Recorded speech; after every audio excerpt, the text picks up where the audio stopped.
reach out to Aaron, reach out to Mike Carr. You really have to prioritize your time to learn ways to tell people no, but do so in a respectful way. I left the stage with regret.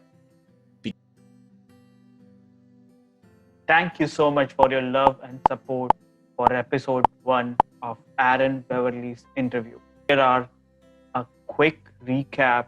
Did not want to be in the spotlight. My first introduction to Toastmasters was because of Dilip Abesekara. Life is like the pen and the world is our canvas.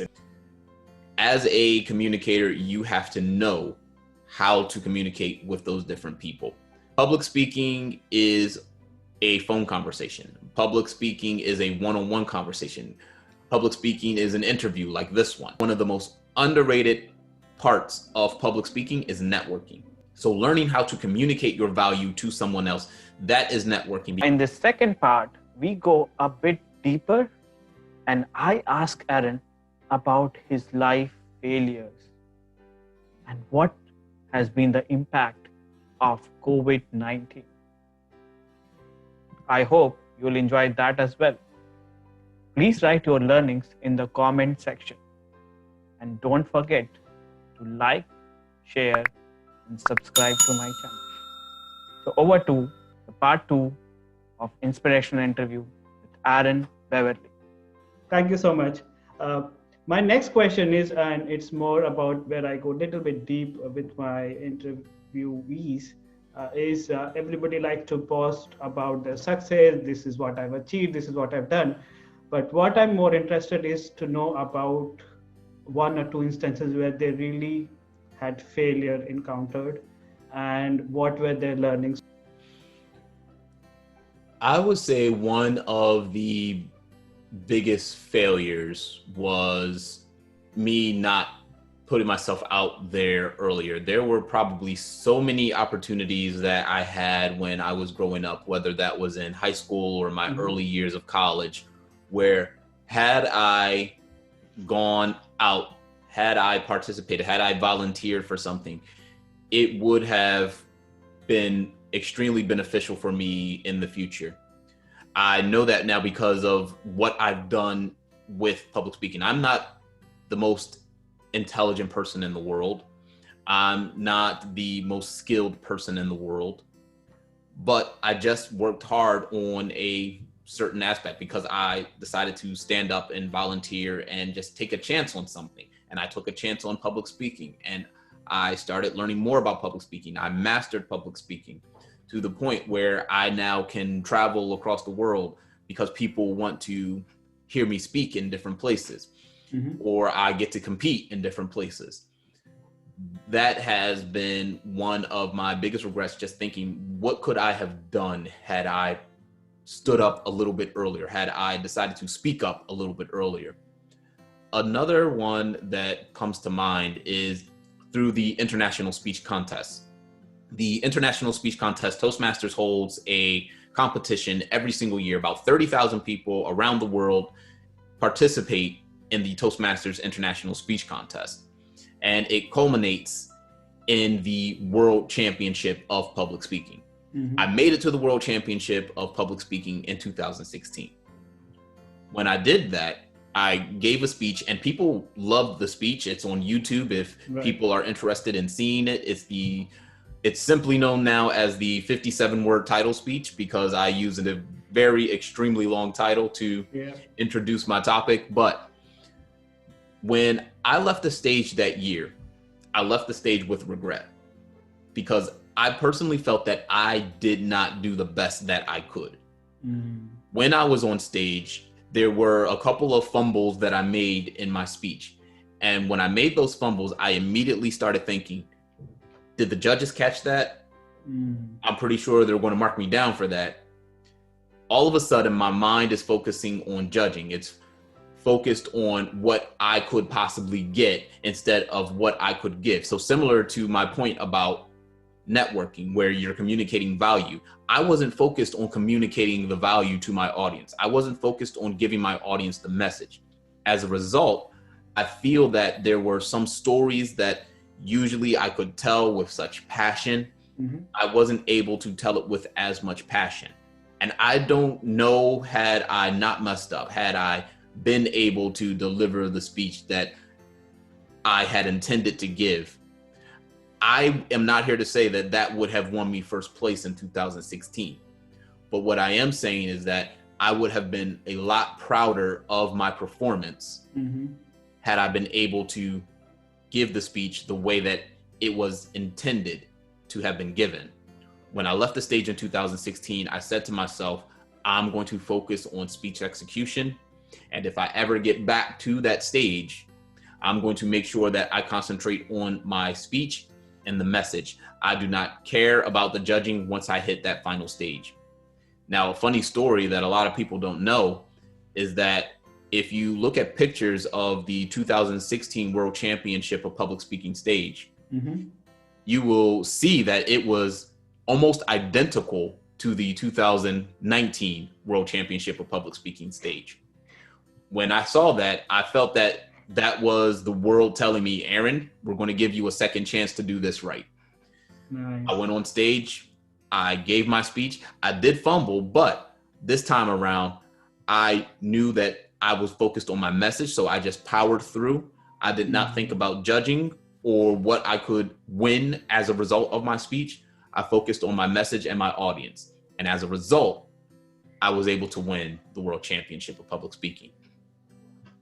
Thank you, Aaron. I loved your response. I mean, the way you said, and I am a fan of the term imposter syndrome. We all go through that. I mean, we all can go back and think, okay, I could have taken that opportunity. I could have spoken. I could have done that volunteering. And it gives such a relief to me that I'm not the only person who have felt that. I mean, even a world champion have felt that. So yeah, we are in a good company. I love your world champion journey of, I mean, 2016, as with the thousand of people in the world, I thought that was an amazing speech.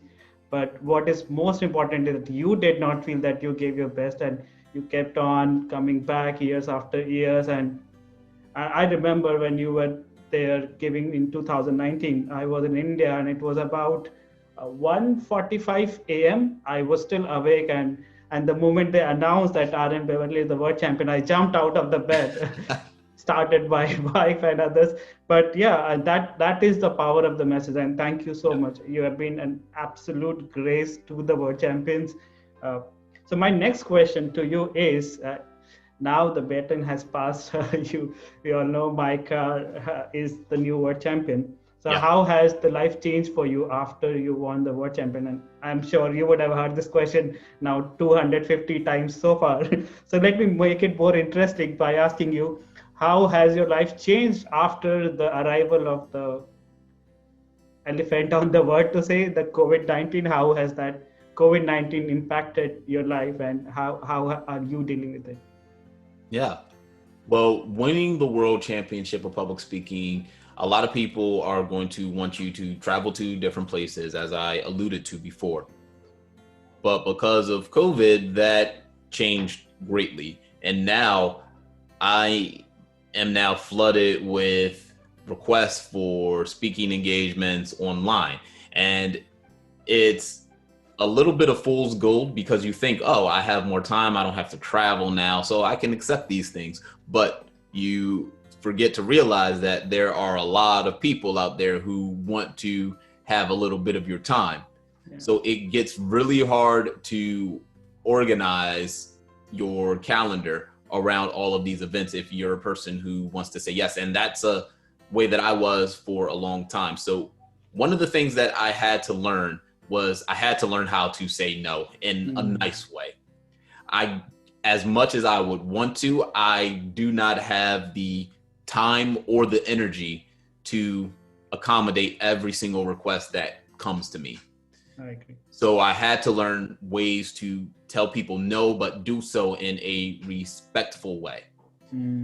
Then for changing after COVID, it made it a lot easier to connect with people all around the world. So that much was easier.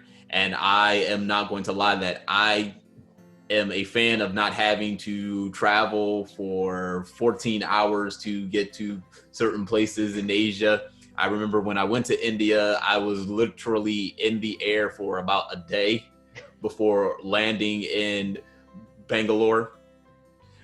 But when COVID hit, it required everybody to change. So I changed with it.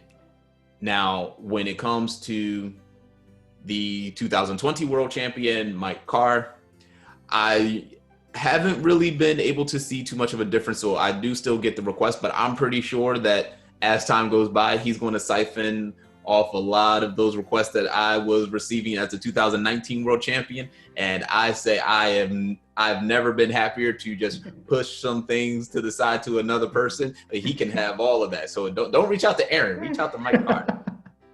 Thank you. Thank you. I think that was an interesting response. And yeah, I have a follow-up question. How do you organize your calendar? It's more of a productivity tips for project managers out there. How I organize my calendar, in addition to learning how to say no to people in a respectful way, you also have to lay down the lines in the sand, or draw the lines in the sand and say, I will not be able to do something for this period of time. Mm-hmm. And for me, it's telling people that I cannot do events and I will not do events during weekdays, because that's the time that I dedicate for my full-time job. Right. So I will only take events on weekends. And I tell people that I only have a certain number of events that I will do every weekend. So that means that I'm not going to be on calls back to back for 4 to 5 hours a day. Right. That's going to be too stressful. So I tell people that I only take 1 to 2 events a day, only on a weekend. And those are the lines that I draw in the sand.